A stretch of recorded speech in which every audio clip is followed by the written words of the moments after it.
आज जो है फिर से एक नई वीडियो में आप लोग का स्वागत है।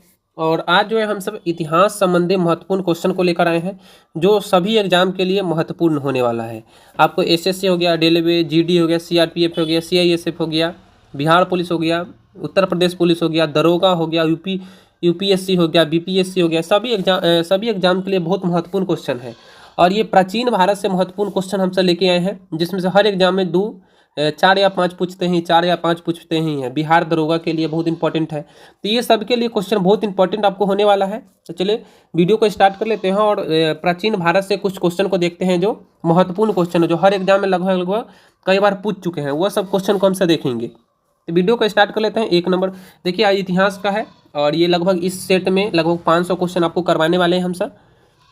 देखिए, उससे पहले हम सब पॉलिटी का बना चुके हैं वीडियो। पॉलिटी के में आप लोग चाहिए मेरे चैनल पर प्लेलिस्ट वाले ऑप्शन को खोल कर देखिए, लगभग 600 क्वेश्चन करवाए हैं जो लगभग हर एग्जाम में पूछवे करता है, पूछ चुका है वो क्वेश्चन। चलिए तो फिर वीडियो को स्टार्ट कर लेते हैं। पहला जो है आज इतिहास को हम सब जानने वाले हैं। इतिहास का है और प्राचीन भारत की है ये प्रमुख क्वेश्चन। तो हम सब पहला क्वेश्चन की ओर चलेंगे। पहला क्वेश्चन को पढ़ेंगे। प्राचीन भारत के बारे में जानकारी हेतु प्रमुख स्रोतों में से एक धर्म ग्रंथ में कितने वेद हैं, यानी कि प्राचीन भारत की जानकारी मिलती है तो वो धर्म ग्रंथ कितने हैं। तो 4 गो धर्म ग्रंथ है। आप लोग जानते हैं यजुर्वेद, ऋग्वेद, यजुर्वेद, सामवेद और अथर्ववेद। ये 4 वेद होते हैं जो प्राचीन भारत की जानकारी हमको यहाँ से मिल जाती है। चलिए नेक्स्ट क्वेश्चन की ओर चलते हैं। दूसरा क्वेश्चन है,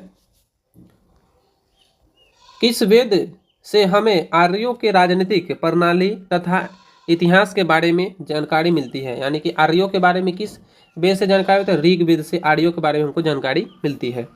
तीसरा क्वेश्चन है, चारों वेद में से सबसे प्राचीन वेद कौन सा है, यानी कि 4 जो वेद हैं ऋग्वेद, सामवेद, अथर्ववेद और यजुर्वेद, ये चारों वेद में से जो प्राचीन वेद कौन है, तो यह ऋग्वेद।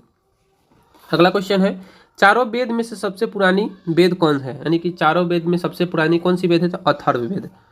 नेक्स्ट क्वेश्चन की ओर चलते हैं। पांचवा क्वेश्चन, पुराणों में सबसे प्राचीन और प्रमाणित पुराण कौन सा है, यानी कि पुराण में सबसे प्राचीन और प्रमाणित पुराण कौन सा है, तो मत्स्य पुराण। कौन सा है, तो मत्स्य पुराण। छठा क्वेश्चन है, विष्णु पुराण से हमें किस वंश के बारे में पता चलता है, यानी कि विष्णु पुराण से किस वंश के बारे में पता चलता है, तो मौर्य वंश के बारे में, चंद्रगुप्त मौर्य के बारे में पता चलता है, जिसके संस्थापक कौन थे, बिंबिसार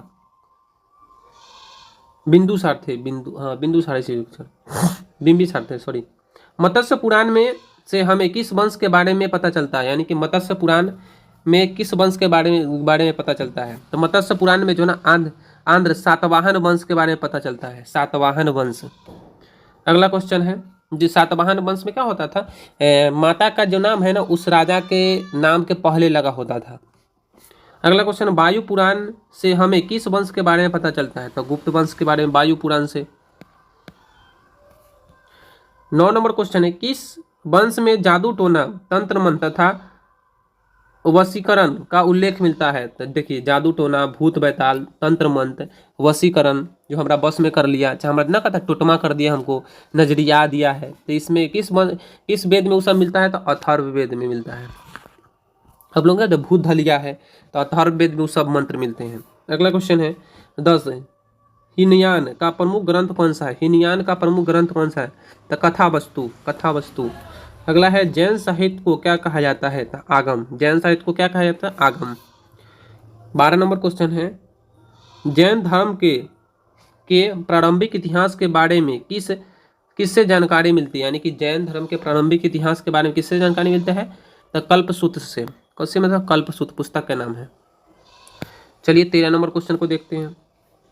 13 नंबर क्वेश्चन है, महावीर के जीवन कृतियों की जानकारी किस ग्रंथ से मिलती है, महावीर के जीवन कृतियों की जानकारी किस ग्रंथ से मिलती है, तब भागवती सूत्र से। कथी से मिलती है, भागवती सूत्र से मिलती है। अगला क्वेश्चन है, अर्थशास्त्र नामक पुस्तक किसने लिखी, तो ये तो सबसे महत्वपूर्ण क्वेश्चन है और आपको याद रखना है, बहुत बार पूछ चुका है। अर्थशास्त्र कौटिल्य कहिए या चाणक्य कहिए, दोनों का नाम एक ही है, एक ही व्यक्ति को 2 नाम है, या विष्णुगुप्त भी कह सकते हैं, तीनों नाम एक ही आदमी के हैं। 15 नंबर है, चाणक्य को अन्य किन नामों से भी जाना जाता है, देखिए चाणक्य को अन्य किन नामों से जाना जाता है, तो कौटिल्य, विष्णुगुप्त या चाणक्य। तीनों नाम से इसको जान सकते हैं, जो अर्थशास्त्र के लेखक हैं। अगला क्वेश्चन है, मौर्यकालीन इतिहास के बारे में हमें किससे जानकारी मिलती है?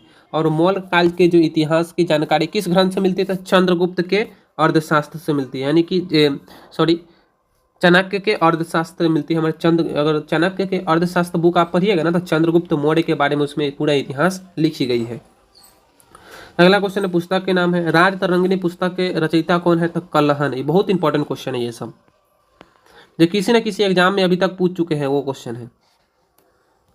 अगला क्वेश्चन है, राजतरंगिणी से हमें किसके इतिहास के बारे में पता चलता है? और राजतरंगिणी में है जो पुस्तक है उसमें किसके इतिहास के बारे में पता चलता है? तो कश्मीर का इतिहास, यानी कि कश्मीर का इतिहास के बारे में पता चलता है राजतरंगिणी पुस्तक से।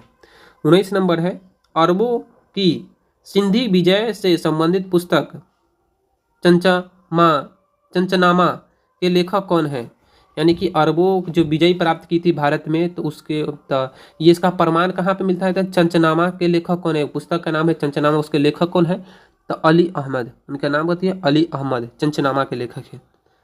अगला क्वेश्चन है 20 नंबर, संस्कृत भाषा व्याकरण की प्रथम पुस्तक अष्टाध्यायी के लेखक कौन है? यानी कि जो संस्कृत के, चाहे अगर संस्कृत के जो पिता कहिए तो चाहे अष्टाध्यायी, संस्कृत भाषा व्याकरण के प्रथम पुस्तक अष्टाध्यायी के लेखक कौन है? तो पाणिनि, चाहे संस्कृत के जनक कहिए तो पाणिनि।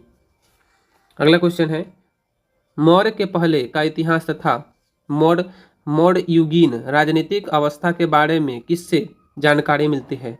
यानी कि मौर्य काल से पहले और मौर्यकालीन इतिहास की अवस्था के बारे में किससे जानकारी मिलती है? तो अष्टाध्यायी से, यानी पुस्तक का नाम है अष्टाध्यायी।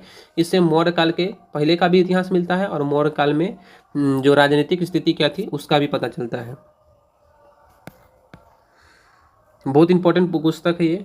अगला क्वेश्चन है, ज्योतिष ग्रंथ गांगिक संहिता के लेखक कौन है? ज्योतिष ग्रंथ गांगिक संहिता के लेखक कौन है? कत्यायन कौन है? कत्यायन। अगला क्वेश्चन है, पतंजलि कौन थे? है ना, पतंजलि कौन थे? तब पुष्पमित्र सुम के पुरोहित, यानी कि पुष्पमित्र सुम को पुरोहित थे पतंजलि। अगला क्वेश्चन है कि किसे इतिहास का पिता कहा जाता था? हेरोडोटस को आप लोग जानते हैं इतिहास का पिता कहा जाता है। उनका प्रथम पुस्तक के नाम हिस्टोरिका नामक पुस्तक के लेखक कौन है? तो हेरोडोटस। उनकी प्रथम पुस्तक का नाम क्या था? हिस्टोरिका। उसी में सबसे पहले उन्हें इतिहास लिखना शुरू किए थे, हिस्टोरिका में। चलिए 26 नंबर क्वेश्चन को देखते हैं, सेल्यूकस निकोटस के राजदूत के रूप में चंद्रगुप्त मौर्य के दरबार में कौन आया था? मेगास्थनी आए थे। उनकी सेल्यूकस निकोटस की पुत्री जो थी हेलेना या चिलना, उससे सेल्यूकस निकोटस जो यूनान के राजा थे, तो क्या बोलते हैं, उनकी जो पुत्री सेल्यूकस निकोटस के पुत्री जो थी हेलेना चिलना, उससे किससे विवाह होता है? चंद्रगुप्त मौर्य के विवाह हुआ था। तो आप लोग जानते हैं ना, बहन के साथ एक भाई नहीं जाता है जो उसको घर पहुंचाने बहन को, तो उसी प्रकार जो है ना सेल्यूकस निकोटस जो है ना मेगास्थनी को भाई बनाकर चंद्रगुप्त मौर्य के दरबार में भेजे थे। अगला क्वेश्चन है 27 नंबर, इंडिका नामक पुस्तक के लेखक कौन है? तो ये मेगास्थनी जो है ना इंडिका नामक पुस्तक के लेखक इसलिए है, हालांकि भारत में जो भी लगभग 298 से लेकर 307 ईसा पूर्व के बीच जितना कुछ भारत में देखे थे वह सब इंडिका नामक पुस्तक में वर्णित कर देते हैं। तो ये मेगास्थनी के द्वारा लिखी गई पुस्तक का नाम क्या है? इंडिका।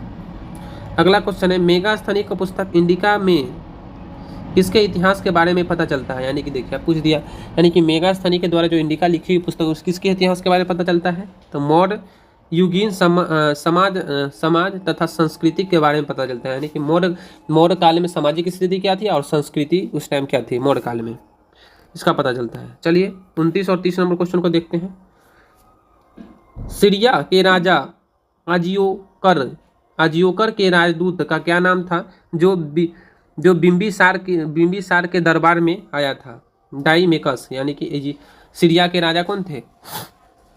अजियोकर, जो राजदूत बनकर कहाँ बिंदुसार के दरबार में आया था, तो डाइमेकस उनका नाम था। अगला है, मिस्र के राजा टालमी फिलडेल्फस का राजदूत कौन था जो अशोक के दरबार में आया था? डायोमिसियस थे मिस्र के राजा के राजदूत। तो चलिए आज के लिए बस इस वीडियो में 30 तक ही क्वेश्चन जानेंगे। लगभग 600 क्वेश्चन इसमें कराने वाले हैं। तो वीडियो का अब अच्छा लगता है तो वीडियो को लाइक कर लें, चैनल को सब्सक्राइब कर लें और आगे आने वाली वीडियो का आप लोग इंतज़ार करें ताकि हम फिर से अगला वीडियो बना सकें। चलो फिर मिलते हैं नेक्स्ट वीडियो में। जय हिंद, जय भारत।